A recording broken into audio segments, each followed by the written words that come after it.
আমার কাছে মনে হয় যে ইনশাল্লাহ সে খুব ভালো করবে ক্যাপ্টেন হিসাবে। পার্সোনালি চেষ্টা করতেছিলাম যেন আমি নিজেকে অ্যাজ অ্যান বোলিং অলরাউন্ডার হিসাবে প্রুভ করতে পারি, যেহেতু একটা ভালো টুর্নামেন্ট গেছে। সো ওইখানের যে পজিটিভ যে আমার পারফরমেন্সটা ছিল, পজিটিভ যে ভাইবটা ছিল, ওইটা আলহামদুলিল্লাহ ক্যারি করতেছি। সো আমার কাছে মনে হয় যে প্রিপারেশান মাশাল্লাহ খুবই ভালো হয়েছে, এখন আসলে এক্সিকিউটের সময়। অ্যাজ এ প্রফেশনাল প্লেয়ার আমি সবসময় একটা কথা বলি যে অ্যাজ এ প্রফেশনাল প্লেয়ার আপনার প্রত্যেকটা টুর্নামেন্টই আপনার ক্যারিয়ারের জন্য খুবই ইম্পর্টেন্ট। দেখেন, আমি যদি এনসিএলটা আমার ভালো না হইতো তাহলে হয়তো আমাকে নিয়ে এত আলোচনা হইতো না। সো এভরি অপরচুনিটি ম্যাটার্স করে আমার কাছে। আর মনে হয় বিপিএলটা যেহেতু ফোকাসটা বেশি থাকে, এখানে আসলেই ওইভাবে প্রিপারেশনটাও আমার আলহামদুলিল্লাহ ভালো হয়েছে। তো চেষ্টা থাকবে যেন বিপিএলটাই ভালো করতে পারি, কারণ এখানের ফোকাসটা যেহেতু বেশি, সো আলোচনাও বেশি হবে। সো চেষ্টা থাকবে যেন এটা ভালোভাবে করতে পারি।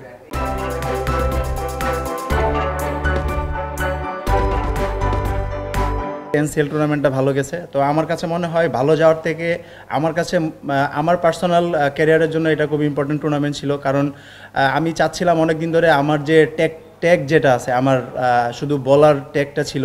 তো আমি পার্সোনালি চেষ্টা করতেছিলাম যেন আমি নিজেকে অ্যাজ অ্যান বোলিং অলরাউন্ডার হিসাবে প্রুভ করতে পারি। তো আমার কাছে মনে হয় আমি এটা মোটামুটি করতে পেরেছি। লাস্ট ডিপিএলও আলহামদুলিল্লাহ ব্যাটে বলে ভালো পারফর্ম করেছি। সো এনসিএল বিসিএলও আলহামদুলিল্লাহ ভালো হয়েছে। তো এই এনসিএল টুর্নামেন্টটাতে আমার কাছে মনে হয় যে আমার কেরিয়ারের জন্য একটা নতুন স্টেপ হবে এটা, যে আমি আমার নতুন একটা ট্যাগ যুক্ত করতে পারছি নিজের কেরিয়ারে। ব্যাটিং নিয়ে স্পেশালি আমি যখন শুরু করি এজ লেভেল থেকে, যেহেতু আমি এজ লেভেলের সবগুলা ফেজেই খেলেছি, আন্ডার 15, 17, 19। সো তখন থেকে ব্যাটিং নিয়ে আসলে টুকটাক কাজ করা হতো, বাট অ্যাজ এ মানে ওই রকম চিন্তা ছিল না যে আমি পেস বোলিং অলরাউন্ডার হওয়ার জন্য যেভাবে কাজ করা লাগে, যে আমি স্পেসিফিক আমার যে রোলটা আছে ওইটা নিয়ে হয়তো ওইভাবে কাজ করিনি। বাট লাস্ট ইয়ার আমার কাছে মনে হয় বাংলা টাইগার্সে আমি বাবুল স্যারের সাথে অনেক ভালো কাজ করেছি, পাওয়ার হিটিং নিয়ে, বল চুজিং নিয়ে, যে আমি কোন বলটা হিট করব, আমার রেঞ্জ কতটুকু, যে আমি আমার রেঞ্জের রেঞ্জটা বোঝাটা খুব ইম্পর্টেন্ট একটা ব্যাটসম্যানের জন্য, যে আমার কোন জায়গার বলটা আমার হিট করতে হবে, কোন জায়গার বলটা আমার এক খেলতে হবে, কোন জায়গার বলটা ডিফেন্স করতে হবে। তো আমার কাছে মনে হয় যে এটা আমি এখন মোটামুটি ক্লিয়ার, যে আমার আসলে আমার জোন কোনটা, যে আমার জোনে যদি হয় এটা ইনিংসের প্রথম বল লাস্ট বল আমি কখনোই দেখি না, আমার জোনে যেটা থাকবে এটা আমি I will go for it. আপনি যখন একটা টি-20 টুর্নামেন্ট শুরু করবেন, যদি উইকেটে রান হয় তাহলে এটা আমার কাছে মনে হয় যে বলারদের জন্য একটা পজিটিভ সাইন, ব্যাটসম্যানদের জন্য পজিটিভ সাইন। আমার কাছে মনে হয় যখন আপনার টুর্নামেন্টে বেশি রান হবে, ইভেন আপনার এনসিএলটাও দেখেন, যখন স্টার্ট হয়েছিল কিন্তু অনেক রান হচ্ছিল। তো আমরা যত ভালো উইকেটে খেলবো, যত বেশি রান হবে, তখন কিন্তু বলারদের আসলে আপনি শেখার অনেক কিছু থাকে, যে এটা আমার কাছে মনে হয় যে আমাদের ফিউচার রানের জন্য খুবই ভালো, যদি ভালো উইকেটে খেলি ভালো রান হয়। কারণ আমরা তখন শিখতে পারবো, আমরা তখন বুঝতে পারবো যে আমাদের ভালো উইকেটে আমাদের যে স্কিলসগুলো আছে এগুলো 100-এ 100 হতে হবে। যদি আপনার 80%ও হয় তখন কিন্তু আপনার দেখা যাচ্ছে যে আপনি এক্সপেন্সিভ হয়ে যাবেন। তো আমার কাছে মনে হয় যদি উইকেট ভালো থাকে তাহলে খুব ভালো খেলা হবে, এটা বলারদের জন্যও ভালো, আর ব্যাটসম্যানদের জন্য তো অবভিয়াসলি ভালোই। ড্রিম তো অবশ্যই আছে সবসময় ন্যাশনাল টিমে কামব্যাক করার, যেহেতু একবার খেলেছি তো পারফর্ম করতে পারিনি হয়তো ওইভাবে, বাট আমার ড্রিম আছে যেন আমি আবার যদি আল্লাহ সহজ করে দেয়, যদি সুযোগ পাই তাহলে যেন পারফর্ম করতে পারি। আর আপনি যেটা বলেছেন, আমি আসলে এইভাবে চিন্তা করছি না, কারণ আমি আমার পার্সোনাল কেরিয়ারের জন্য এটা আসলে খুব ইম্পর্টেন্ট আমার জন্য। আমি ফিল করি যে আমার বোলিংয়ের পাশাপাশি যদি আমি ব্যাটিংটা ভালো করতে পারি তাহলে আমার যেরকম আমার কেরিয়ারের জন্য অপরচুনিটিস বেশি আসবে, আমি যেই টিমকে রিপ্রেজেন্ট করব ওই টিমেরও আসলে আমার প্রতি ফেইথ বা আমাকে দিয়ে তাদের যে চাওয়াগুলো এগুলো পূরণ করার আমার কাছে মনে হয় অপরচুনিটিস বেশি থাকবে যদি আমি বোলিংয়ের পাশাপাশি ব্যাটিংয়েও কিছু কন্ট্রিবিউট করতে পারি।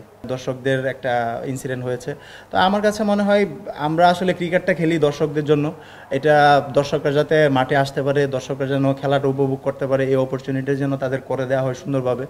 আর যেহেতু প্রথম ম্যাচটাই সুন্দর ভালো খেলা হচ্ছে, তো আমার কাছে মনে হয় যে এটা গুড সাইন একটা সুন্দর টুর্নামেন্ট শেষ হওয়ার জন্য। তো আশা করবো যে এইভাবে কন্টিনিউ করবে, আমাদের বাংলাদেশ ক্রিকেটের জন্য ভালো হবে। তো আমিও পার্সোনালি চাই যে ভালো খেলা হোক, অনেক রানের খেলা হোক। তাহলে আসলে আমার কাছে মনে হয় আমরা যদি টিম চিন্তা না করি, তাহলে আমার কাছে মনে হয় যদি বেশি রানের খেলা হয় বা ভালো খেলা হয়, এক্সাইটিং ম্যাচ হয়, তাহলে আমাদের বাংলাদেশ ক্রিকেটের জন্য এটা ভালো হবে। মিরাজ খুবই ভালো, মিরাজের সাথে মিরাজের ক্যাপ্টেন্সিতে আমি আন্ডার 19ও খেলেছি, মিরাজের ক্যাপ্টেন্সিতে আমি এর আগেও খেলেছি, মোহামেডানে মিরাজের সাথে খেলেছি। তো আমার কাছে মনে হয় মিরাজ খুবই প্রোঅ্যাক্টিভ একটা ছেলে, আমার কাছে ও গেমটা খুব ভালো বুঝতে পারে আগে থেকেই। আপনারা সবাই জানেন যে ও প্লেয়ার হিসেবে মাশাআল্লাহ খুবই ভালো। তো আমি তার মধ্যে লিডারশিপ কোয়ালিটিটা খুব ভালো দেখেছি, কারণ আমি কাছ থেকে দেখেছি এজ লেভেলে ও আমাদের সাথেই ছিল। আগেই বললাম যে ও একটা প্রোয়েক্টিভ ছেলে, তো প্রোয়েক্টিভ যারা থাকে তাদের আসলে মাঠে ডিসিশন নিতে খুব ইজি হয়। আমার কাছে মনে হয় যে ইনশাল্লাহ সে খুব ভালো করবে ক্যাপ্টেন হিসাবে।